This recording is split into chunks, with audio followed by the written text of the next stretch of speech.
Cumprimento a todos com a paz do Senhor. Você pode se assentar em nome de Jesus. Hoje nós vamos para a penúltima mensagem da série Orar, Jejuar e Confiar. Obrigado pela água. Eu peço a você que abra sua Bíblia em Mateus, capítulo de número 6, verso 19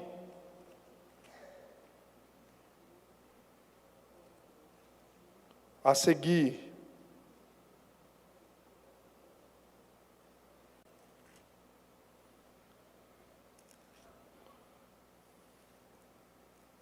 Mateus 6, 19 a seguir. Amém?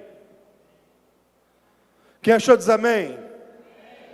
Glória a Deus. Diz assim: não ajuntem tesouros aqui na terra, onde as traças e a ferrugem os destrói, e onde ladrões roubam casas e os furtam. Ajuntem seus tesouros no céu, onde traças e ferrugem não destrói, e onde ladrões não roubam e não furtam. Onde seu tesouro estiver, ali também estará o seu coração. Seus olhos são como uma lâmpada que ilumina todo o corpo. Quando os olhos são bons, todo o corpo se enche de luz. Mas quando os olhos são maus, o corpo se enche de escuridão. E se a luz que há em você é na verdade escuridão, como é profunda essa escuridão? Ninguém pode servir a dois senhores, pois odiará um e amará o outro, será dedicado a um e desprezará o outro. Vocês não podem servir a Deus e ao dinheiro. Amém? Glória a Deus. Meus irmãos, um texto muitas vezes lido por muitos, interpretado de uma forma diferente daquilo, divergente daquilo que as Escrituras nos dizem, muitas vezes, por algumas pessoas. E nós vamos entender o que o Senhor tem a nos dizer, para que nós possamos estar mais próximos dEle, mais parecido com Ele, com as nossas atitudes. E as palavras de Jesus, em todos os evangelhos, sempre serão para nos conduzir ao céu. Ele nos ensina a amar com suas palavras as coisas do céu. Ele nos ensina a nos desapegar das coisas terrenas, para que nós possamos, de fato, viver o propósito do céu. Um dos propósitos que nós temos de ofertar e dizimar na casa do Senhor é o intuito de que o Senhor venha repreender em nossos corações a avareza dos nossos corações, para tirar de nós aquilo que muitas vezes está pregado dentro dos nossos corações, aquilo que por muitas vezes nós damos mais valor do que a vida dos outros ou então da casa de Deus.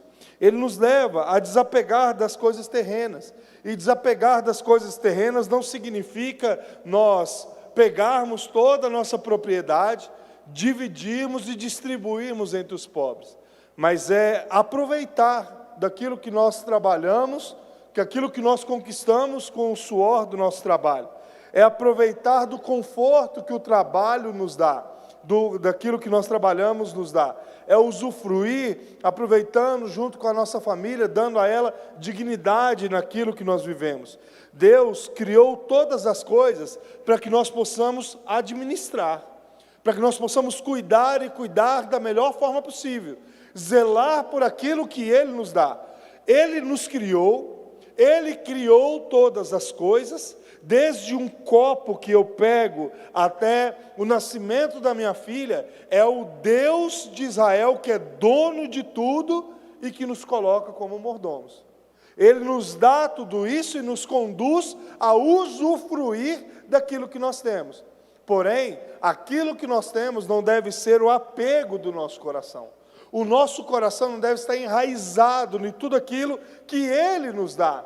quando nós entendemos que algo não é nosso, mas é dos outros, e nós estamos para administrar aquilo que é de outra pessoa, nós tomamos cuidado, nós cuidamos, para que de fato nós possamos entregar ou devolver da melhor forma possível. A teologia fala sobre um Cristo cósmico.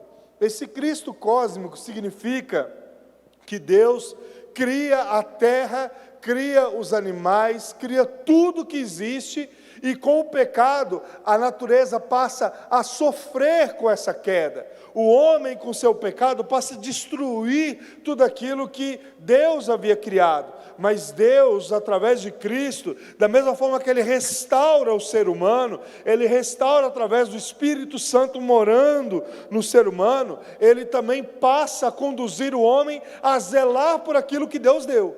Ou seja, tudo que você tem não é seu, mas é de Deus.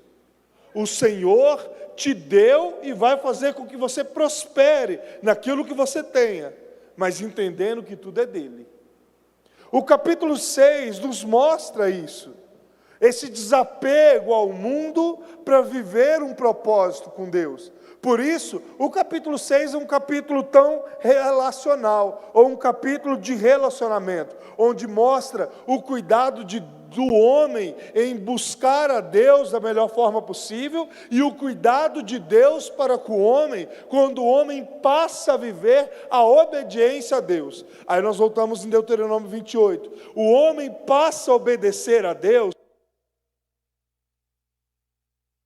o Espírito Santo convence o homem dos seus erros e dos seus pecados, e aí começa a gerar obediência em seu coração, e através deste propósito, Deus começa a abençoar o homem cada dia mais. Imagine você que talvez seja alguém que é funcionário de uma pessoa. Você começa talvez aos poucos, muito pequeno, às vezes numa área não tão significativa, e de repente você começa a trabalhar, e você começa a se dedicar, começa a mostrar o seu trabalho, e você começa a crescer cada vez mais. Quando nós entendemos o propósito de Deus, e passamos a obedecer a Deus, Deus vai confiando ainda mais coisas sobre nossas mãos, e não é simplesmente coisas materiais, mas coisas que estão concernentes ao reino de Deus. Essa semana, eu conversando com a jovem, eu perguntei: como que você está no seu trabalho? Pastor, eu comecei dessa forma, mas eu já fui promovida 2 vezes. Ou seja, ela tem cuidado da porta que Deus abriu para ela. E Deus cuida quando nós priorizamos as coisas de Deus. O capítulo 6 nos mostra que nós devemos priorizar as coisas mais importantes, que são as coisas do alto. Um relacionamento com Deus, oração, palavra de Deus, ofertar ou dar esmolas, como está no início do capítulo 6. Ele vai nos mostrar sobre jejum, e agora ele vai nos mostrar como nós lidamos com as coisas que são diretamente dele, com aquilo que ele nos dá para que nós possamos usufruir. As coisas do alto nos leva a entender um relacionamento profundo com Deus e priorizar o reino de Deus, pois é nele que está o nosso verdadeiro tesouro. Relacionar com Deus nos leva a priorizar o reino de Deus, porque é neste reino que está o nosso verdadeiro tesouro. Não está em outro lugar. O nosso tesouro não está aqui. Nós não vivemos por aqui. Nós não estamos para poder estar aqui. Nós estamos para poder ir para o céu, para viver o propósito do reino, para estar com Deus. Nós estamos aqui como peregrinos em uma passagem de alguns poucos anos. Em vista da eternidade, nós vivemos nenhuma gota. Nós estamos vivendo em prol de Deus. E Jesus nos ensina essa verdade, nos trazendo uma advertência e um conselho. Os versos 19 a 21 traz sobre as palavras de Jesus uma advertência e um conselho. Ele diz assim: não ajuntem tesouros aqui na terra, onde as traças e a ferrugem os destrói, e onde os ladrões arrombam casas e os furtam. Ele diz: não ajunteis tesouros na terra. Pastor, quer dizer que Deus, então, não se agrada das pessoas que têm muitas condições? A Bíblia não diz que é mais fácil um camelo passar pelo buraco de uma agulha do que um rico entrar no reino dos céus? O primeiro, que o buraco de uma agulha não significa literalmente o buraco de uma agulha de onde se coloca a linha. Agulha eram duas varas que colocavam nos portões de Jerusalém para que o povo viesse a passar e eles não passassem com excesso de mercadorias ali para dentro. Ou seja, não está relacionado a isso. Ele está dizendo, quando ele diz, não ajunteis tesouros na terra, onde a traça e a ferrugem destrói, que nós não podemos estar focados nesse propósito. Nós não podemos deixar de lado as coisas do alto em prol desse propósito. Quantas pessoas na sua caminhada, na minha caminhada, nós vimos, eu preciso trabalhar, eu preciso buscar, eu preciso me dedicar, quando eu tiver determinado tempo, eu vou à casa do Senhor. Essas pessoas estão buscando tesouro na terra. Não ajunteis aqui na terra, onde a traça e a ferrugem as destrói. A Bíblia nos mostra sobre uma prosperidade que ela vem por consequência. Ela chega sobre nossas vidas pelo cuidado de Deus. Deus nos direciona de uma forma onde o nosso coração passa a não estar ligado a isso. E como diz o Gilmar, quanto mais nós devolvemos, quanto mais nós trazemos, quanto mais nós colocamos o nosso coração e não estar apegado às coisas daqui, mais o Senhor traz para nós aquilo que nós precisamos. Nós não estamos acumulando tesouro aqui. Nós estamos administrando bem aquilo que Deus nos deu. E isso faz toda a diferença. A prova disso é que na época de Jesus já havia dinheiro estabelecido. Hoje em dia você não faz quase nada se você não tiver dinheiro sob suas mãos. Mas qual é o foco principal? O reino de Deus. E o que eu devo fazer com o dinheiro? Administrar da melhor forma possível, para que nós possamos abençoar outras pessoas. Nós estamos elaborando, já está em confecção, graças a Deus, o projeto da sala das crianças. 80 mil reais, mais ou menos, as duas salas. Talvez até um pouco mais. Se nós não tivéssemos condições, se as pessoas não tivessem condições de trazer uma oferta a respeito disso, a igreja poderia bater na porta de todas as lojas, que elas não trariam para nós aquilo que nós precisamos. Ou seja, Deus nos dá, para que nós possamos usufruir e também devolver ao Senhor aquilo que é do Senhor, ajudar as pessoas que precisam. Não ajuntem tesouros aqui na terra, ou seja, não esteja com o seu coração nisso, porque aqui a traça, a ferrugem os destrói, e os ladrões roubam. Nós não devemos nos preocupar, em primeiro lugar, nisso, por causa da futilidade que são os tesouros na terra. Em vista daquilo que o Senhor nos promete no céu, nós devemos estar focados no reino de Deus. Eu vou falar por baixo sobre aquilo que Deus nos promete sobre o céu. E depois nós vamos chegar no mais importante. Ele nos fala de ruas de ouro, de muros de cristais. Aí ele melhora um pouco mais, dizendo que lá não haverá mais dor, lá não haverá mais choro, lá não haverá mais tristeza. E eu encerro com a melhor parte de todas: lá estará o nosso Senhor Jesus Cristo. E piorando a situação, que é o dono do ouro e da prata. Porque nós não vamos no céu por aquilo que Ele pode nos dar, mas nós vamos para o céu por aquilo que Ele é. Quando nós priorizamos o reino de Deus, o Senhor abre as portas. Isso não significa que nós não teremos lutas, que nós não teremos dificuldades, que não teremos situações onde de fato nós passaremos por algum tipo de aflição. Mas significa que Deus estará cuidando de nós em todas elas. Ele nos traz de fato uma advertência. Não esteja com o seu coração nisso. Tenha o seu coração um coração voluntário, porque quanto mais você fizer, mais eu estarei sobre você. Eu não estou falando simplesmente de dízimo e oferta. Eu estou dizendo de você ver uma pessoa com fome, você dá a ela comida. Eu estou dizendo de você fazer como o bom samaritano, que viu aquele homem à beira do caminho, e se ele não tivesse dinheiro, ele não poderia ter salvo aquele homem. Pegado o rapaz, levado até o hospital, mandado tratar, e disse, deixa que eu vou pagar isso daqui. O Senhor nos dá condições para que nós possamos viver o propósito do reino de Deus. Pastor, mas a igreja de Atos, ela vendia todas as suas propriedades. E eles colocavam nos pés dos apóstolos, porque eles estavam com suas esperanças, que Jesus estava prestes a voltar. E de uma forma diferente, Jesus voltou para aqueles homens e mulheres. Começou a perseguição religiosa, depois passou a perseguição cívica. Esses homens foram mortos à espada, pela perseguição de um império que dominava todo o mundo. O coração deles estava demonstrando que eles não estavam naquilo que eles podiam ver, mas naquilo que eles não viam. Não importa quanto eu tenho, importa quanto eu estou disposto a fazer a diferença na vida de outra pessoa.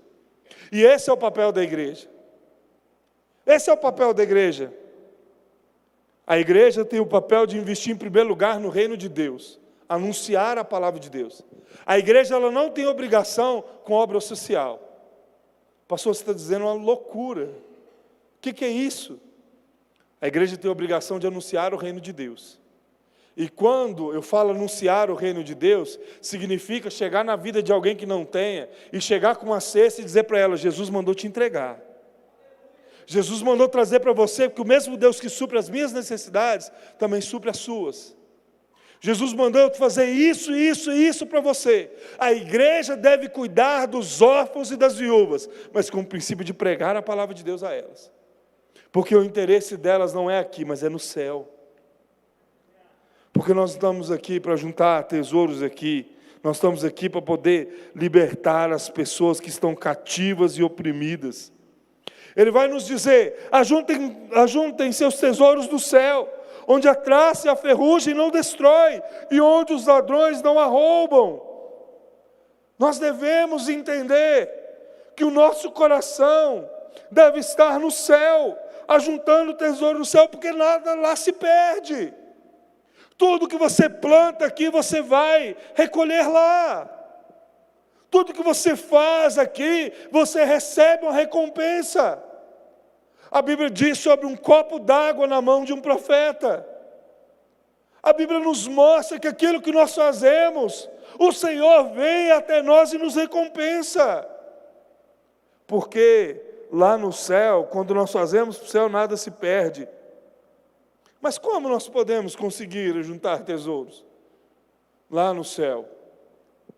E como nós podemos ter esse princípio em nosso coração? Em primeiro lugar, vivendo o propósito de Deus. Vivendo as práticas que a Bíblia nos diz anteriormente. Eu oro ao Senhor da forma correta. Eu jejuo a Deus da forma correta.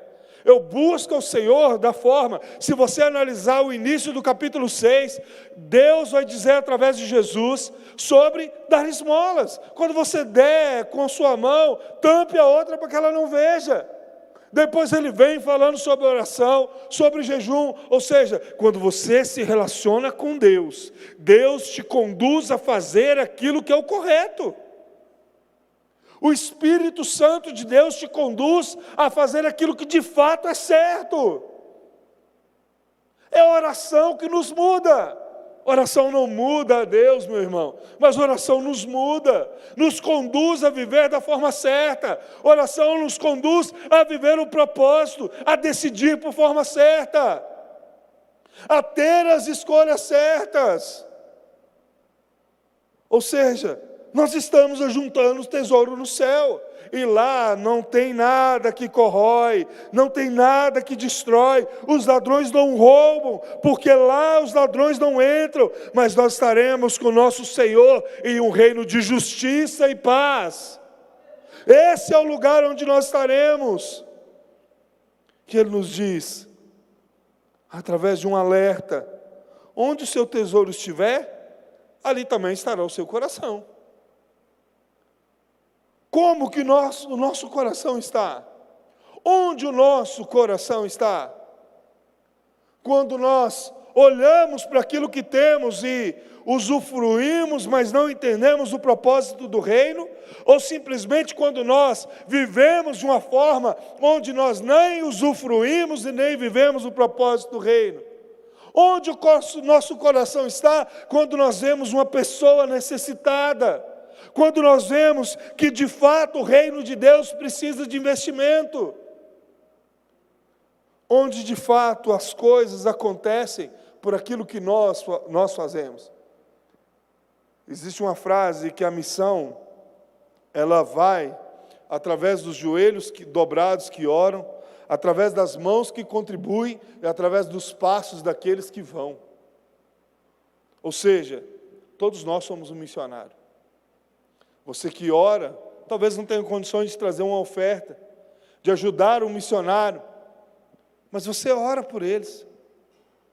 Ou talvez você contribui com o seu dízimo, com a sua oferta, e lá na Venezuela, na Colômbia, no Chile, lá no Oriente Médio, a MISP envia missionários a falar do amor de Deus.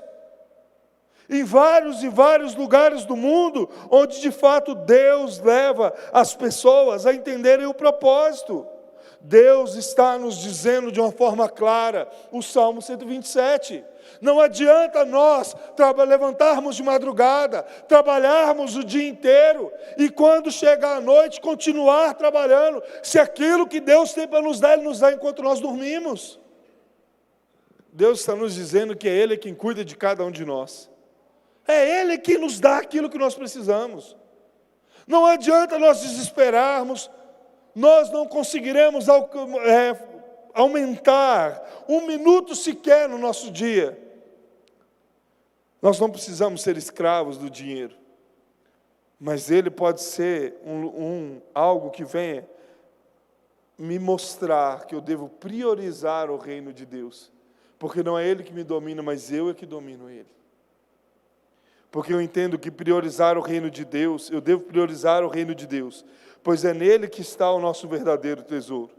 Jesus nos ensina isso, nos trazendo uma advertência e um conselho, e agora Ele nos mostra uma dura realidade. Ele diz no verso 22 e 23, seus olhos são como lâmpadas que iluminam todo o corpo. Quando os olhos são bons, todo o corpo se enche de luz.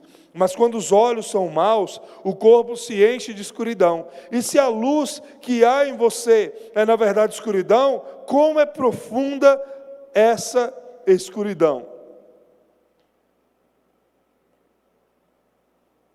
Quando nós lemos esse texto, não parece ter sentido. Não parece fazer sentido isso que a palavra está dizendo. Parece que um texto é totalmente desconexo um do outro, sendo que na verdade ele faz todo sentido. Ele nos mostra para onde nós estamos conduzindo os nossos olhos.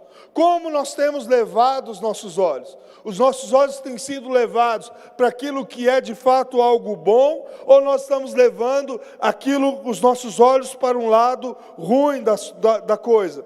Os olhos bons contemplam a grandeza de Deus, contemplam a criação de Deus, contemplam tudo aquilo que Deus faz, contempla que Deus pode suprir todas as nossas necessidades, contempla que Deus está no controle de todas as coisas. Por isso, o meu coração é conduzido a viver aquilo que é o propósito do reino. Mas quando os nossos olhos são maus, Ele nos leva à cobiça, à ambição, à avareza, tudo aquilo que não agrada ao Senhor, tudo aquilo que nos leva para mais longe de Deus. Se a criação ela é de Deus, tudo é de Deus, então tudo aquilo que nós temos é de Deus.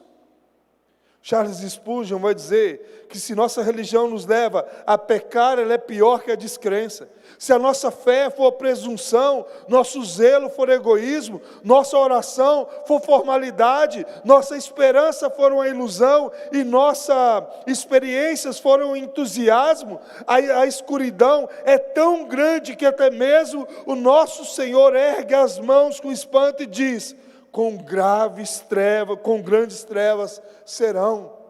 Ou seja, se nós de fato não estivermos com o nosso coração naquilo que nós estamos vivendo, no propósito que nós estamos vivendo, quão grande é a nossa escuridão.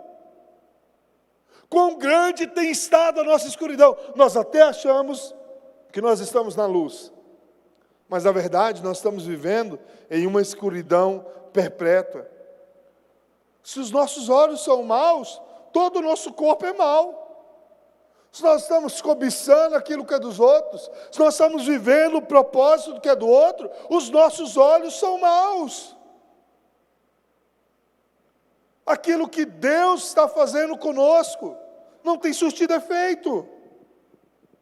Se os nossos olhos são como uma lâmpada que ilumina todo o corpo, os nossos olhos são bons. Ou seja, a nossa oração, ela é ouvida por Deus.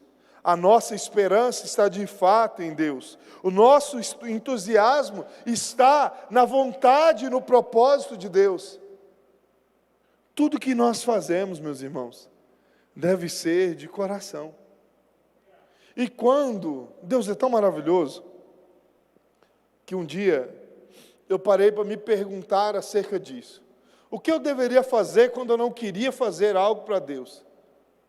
E a resposta foi a mais simples possível. Apenas ore.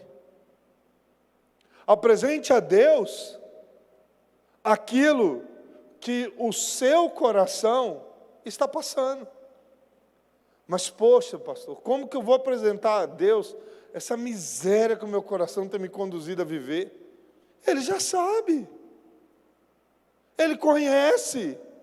E eu te garanto que Ele sabe de muito mais coisas que você mesmo imagina ou se lembra. Porque se Deus, Ele está em todos os lugares. Ele contempla todas as coisas. É esse o Deus que vence tudo por nós, que nos faz mais que vencedores. Por isso nós precisamos apenas obedecer o seu propósito. Jesus nos faz uma colocação muito importante. Ele diz no verso 24: ninguém pode servir a dois senhores, pois odiará um e amará o outro, será dedicado a um e desprezará o outro. Você não pode servir a Deus e ao dinheiro. Ou você tem trabalhado de uma forma onde Deus tem sido colocado de lado, ou você tem entendido que você é apenas um mordomo do Senhor, que o Senhor tem cuidado de você, porque você não pode servir a dois senhores. Você não pode servir a um e ao outro. Ou você ama um ou você vai odiar o outro. Ou seja, ou você está com Deus ou você está com o diabo. É algo muito simples. É um verso que nos leva a uma pergunta muito sincera. E que nós devemos, dentro de nós, ter uma resposta ainda mais sincera. A quem eu estou servindo? Quem de fato tem sido prioridade sobre o meu coração?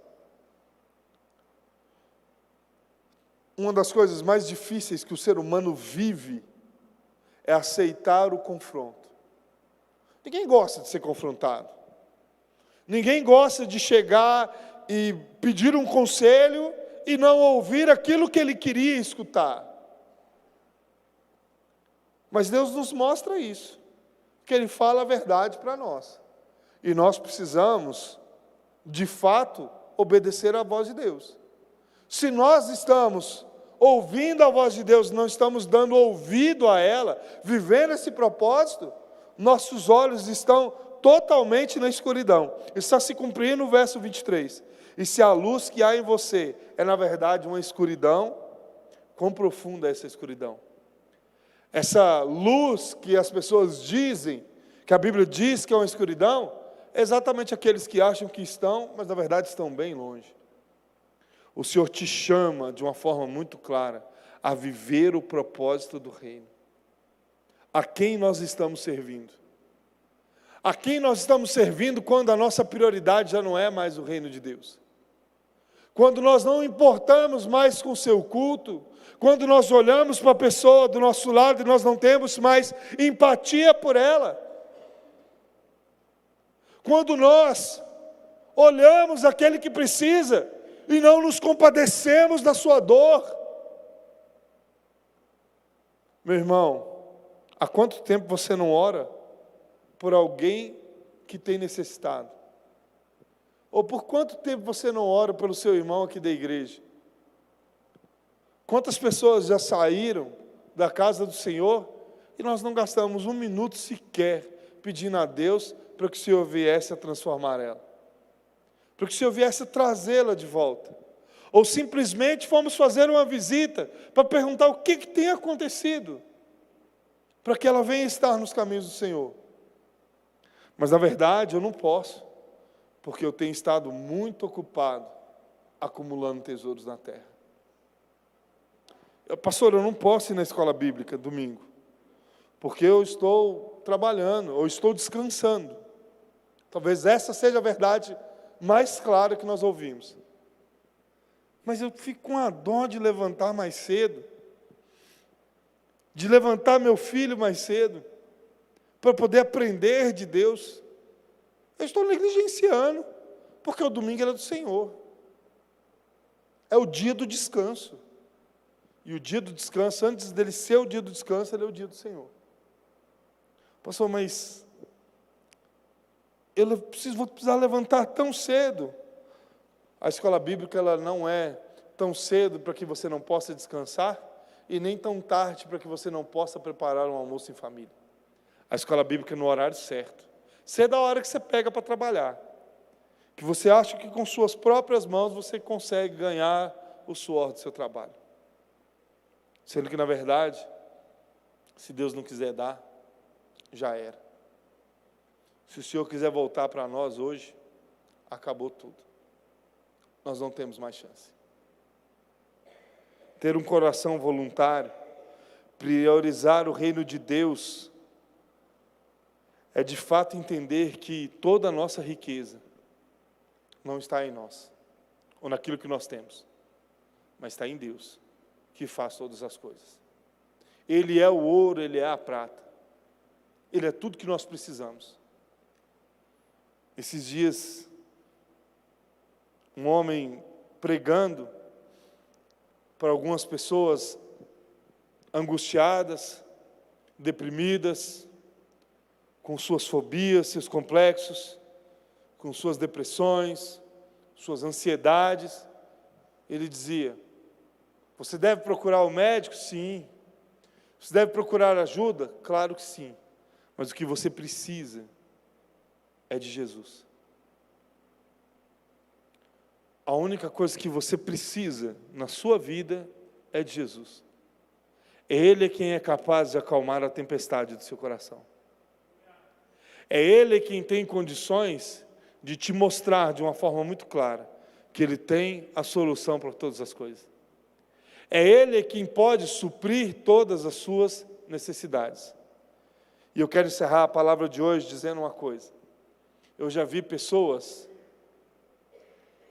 extremamente miseráveis, que a única coisa que ela tinha na vida era dinheiro. Mas eu já vi também pessoas podres de ricas, que a única coisa que ela tinha na vida era Jesus. E Deus nunca deixou faltar nada para ela. Se coloque de pé.